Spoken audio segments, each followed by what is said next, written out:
George Colora says he can't go on. He says he's having a heart attack. I think it's just nerves, but I've called an ambulance just in case. What the hell? Coloris? Put him in your room. Jesus Christ. Lloyd, send the part scenes back in. And I'm adding more people to the mob. When they completely surround you, run down the ramp. It'll look like you're wiped off the face of the earth. I studied music for years, and at 25 I thought I'd really better see if I have any potential as an actor. So I went to the Royal Academy of Dramatic Art.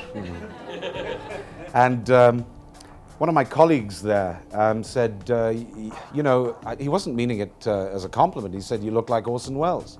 And I'm afraid my generation, of course, remember him as the 350-pound, you know, trunk of humours, as Falstaff says, vaulting hutch of beastliness, swollen parcel of dropsies. And so I said, "I've lost 2 pounds this year, thank you very much," you know. But, Richard Linklater said that his Orson Welles would be on the stage in London playing Shakespeare. And when I met him, I said, well, yes, I was in London's West End playing Shakespeare with the Royal Shakespeare Company, and I stopped there. What I didn't tell him was that I was playing a eunuch with an extraordinarily high voice, like a mezzo-soprano, you know? But I thought I'll leave him to think I was playing Richard III or giving my Hamlet or something like that.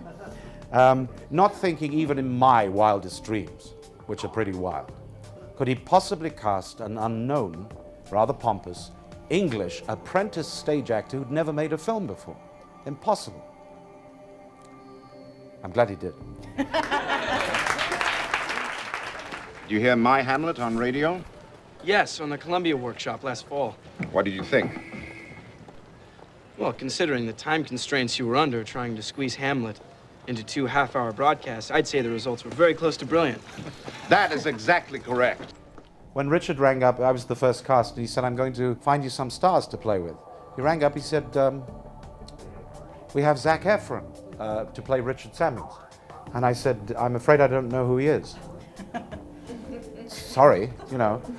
My wife and I, we put on the morning breakfast news, you know, on the BBC.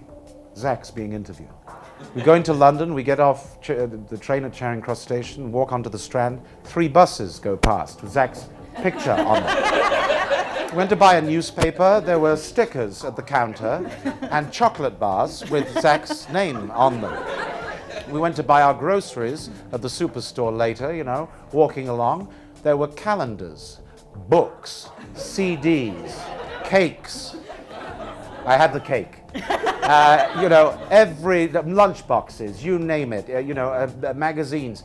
So as my wife and I went to bed under our new Zac Efron duvet cover that night,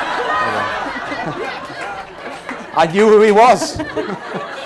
And I'm pretty sure he didn't know who I was, you know. The eunuch had escaped him, I don't know how.